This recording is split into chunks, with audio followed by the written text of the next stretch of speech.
Assalamualaikum warahmatullahi wabarakatuh. Teman-teman, bertemu lagi dengan saya, Fabiola Talada. Di sini saya akan mempresentasikan eh, hasil kerja saya. Oke, langsung saja. Di sini saya akan mempresentasikan materi dengan judul PPN, PPNBM, PBB, BPHTB, dan Bea Materai. Langsung saja ke materi pertama. Yang pertama itu adalah pajak pertambahan nilai atau PPN. Nah, dasar hukumnya itu ada di Undang-Undang Nomor 42 Tahun 2009, yaitu pajak yang dipungut atas pertambahan nilai suatu barang atau value added atau harga jual, dikurangi dengan pembelian atau semua biaya yang dikeluarkan untuk terproduksi, mulai dari saat bahan baku. Nah, biaya selama proses produksi sampai dengan hasil siap dijual itu, mengenai dasar pengenaan pajak itu PPN barang, persen tarif dikali harga jual, PPN jasa, persen tarif dikali penggantian, PPN impor, persen tarif dikali nilai impor, dan yang terakhir ada PPN ekspor, yaitu persennya dari tarif dikali nilai ekspor. Duh, baik lanjut. Tarif PPN. Nah, tarif PPN yang berlaku saat ini adalah 10%.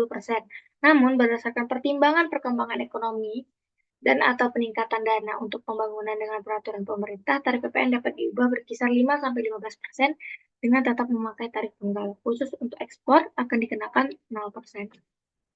Nah, kita lanjut ke materi kedua nih teman-teman, yaitu PPNBM. Nah, apa sih PPNBM itu? PPNBM merupakan singkatan dari pajak penjualan atas barang mewah. Nah, ini adalah pajak yang dikenakan pada barang tergolong merah mewah kepada produsen untuk menghasilkan atau mengimpor barang dalam kegiatan usaha atau pekerjaannya.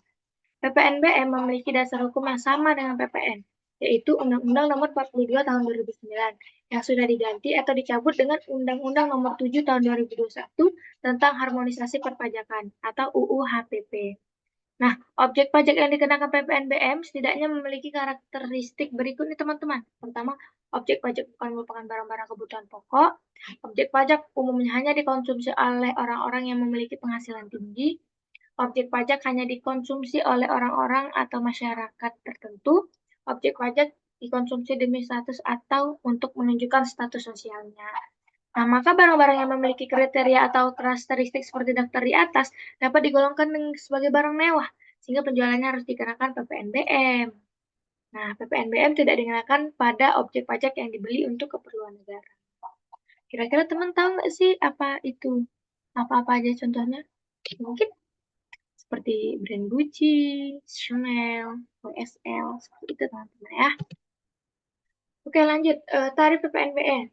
Nah, tiap barang mewah memiliki tarif pajak yang berbeda-beda nih, berdasarkan peraturan dan undang-undang yang berlaku. Tarif pajak penjualan atas barang mewah untuk barang mewah digolongkan dalam kategori ini. Pertama itu tarif pajak 10% untuk kendaraan umum. Kategori tertentu seperti alat rumah tangga, alat pendingin, hunian mewah, televisi, dan minuman bebas alkohol. Lalu tarif pajak 20% untuk kendaraan bermotor kategori tertentu, alat fotografi, permadani, dan peralatan olahraga impor. Nah, tarif pajak 25% untuk kendaraan bermotor berat dan berbahan bakar solar, dan tarif pajak 35% untuk minuman bebas alkohol, barang berbahan kulit impor, batu kristal, bis, dan barang persebelah. Nah, seperti yang saya sebutkan tadi, kayak seperti Gucci, YSL, Chanel, itu tas-tasnya, sepatu-sepatunya, itu kan menggunakan kulit impor. Nah, berarti mungkin dia masuk ke tarif pajak yang 35%. Hanya itu teman-teman, di luar negeri barang branded yang itu tidak terlalu mahal. Tapi sampai ke Indonesia itu Masya Allah mahalnya. Kita lanjut ke PBB atau pajak bumi dan bangunan. Nah, pajak bumi dan bangunan merupakan sebuah biaya yang harus disetorkan atas keberadaan tanah dan bangunan yang memberikan keuntungan dan kedudukan sosial ekonomi bagi seseorang ataupun wadah. Nah, karena PBB ini bersifat kebendaan, maka besaran tarifnya ditentukan dari keadaan objek bumi atau bangunan yang ada. Ya, kalian udah bayar PBB nggak nih?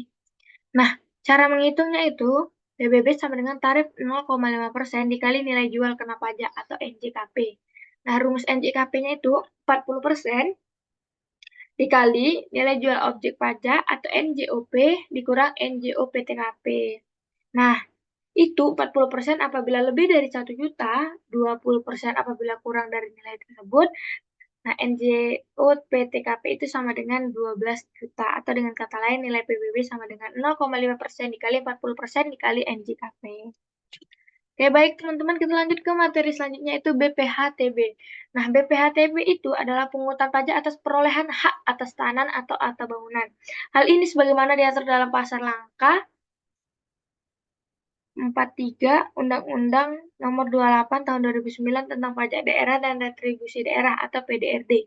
Nah, hak atas tanah dan atau bangunan adalah hak atas tanah termasuk pengelolaan beserta bangunan di atasnya.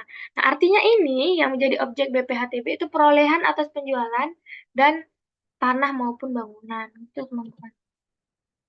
Nah, kita masuk ke cara menghitung. Gimana sih cara menghitung BPHTB? Nah, rumusnya itu adalah tarif pajak 5% dikali dasar pengenaan pajak, itu NPOP dikurang MPOP-TKP. Nah, besarnya NPOP-TKP di masing-masing wilayah berbeda-beda. Namun, berdasarkan pajak pasal 87 ayat 4 UU PDRP nomor 28/2009 ditetapkan paling rendah sebagai 60 juta untuk setiap wajib pajak. Akan tetapi, apabila perolehan hak berasal dari waris atau hibah wasiat yang diterima orang pribadi yang masih memiliki hubungan keluarga saudara dalam garis keturunan lurus 1 derajat ke bawah, termasuk istri, maka NPOP-TKP ditetapkan paling rendah senilai 300 juta rupiah. Nah, kita masuk ke materi terakhir, yaitu bea materai. Nah, bea materai adalah pajak atas dokumen yang terhutang sejak dokumen tersebut ditandatangani oleh pihak-pihak berkepentingan, atau saat dokumen tersebut selesai dibuat atau diserahkan kepada pihak lain. Jika dokumen tersebut hanya dibuat oleh satu pihak, nah, adapun sejak tanggal 6 Oktober 2021 telah diberlakukan materai elektronik atau e-materai. Materai elektronik atau e-materai adalah materai yang digunakan dokumen yang berbentuk elektronik. Saya udah pakai sih materai elektroniknya. Nah, tarif bea materai ini sebagaimana dimaksudkan dalam Pasal 5 Undang-Undang Nomor 10 Tahun 2020, bea materai dikenakan tarif sebesar Rp10.000 per lembar berlaku sejak 1 Januari 2021. Namun, bea materai dengan nominal Rp6.000 dan Rp3.000 ini masih berlaku hingga 31 Desember 2021 sesuai ketentuan penggunaan. Itu membutuhkan 3 materai masing-masing Rp3.000 dan 2 materai masing-masing senilai Rp6.000, atau materai senilai Rp3.000 dan Rp6.000 pada dokumen. Nah, kesimpulannya berarti PPN atau pajak pertambahan nilai adalah jenis pajak yang disetor dan dilaporkan pihak penjual yang telah dikukuhkan sebagai pengusaha kena pajak atau PTKP. Nah, batas waktu penyetoran dan pelaporan PPN adalah setiap akhir bulan. Sejak tanggal 1 Juli 2016, PKP se-Indonesia wajib membuat e-faktur atau faktur pajak elektronik sebagai prasyarat pelaporan SPT masuk PPN. Nah, PPN dan PPNBM diatur dalam undang-undang yang sama karena PPNBM tidak dapat dikenakan tersendiri tanpa pengenaan PPN. Selain itu, PPN dapat dikreditkan melalui mekanisme pajak, masukan, dan pajak keluaran.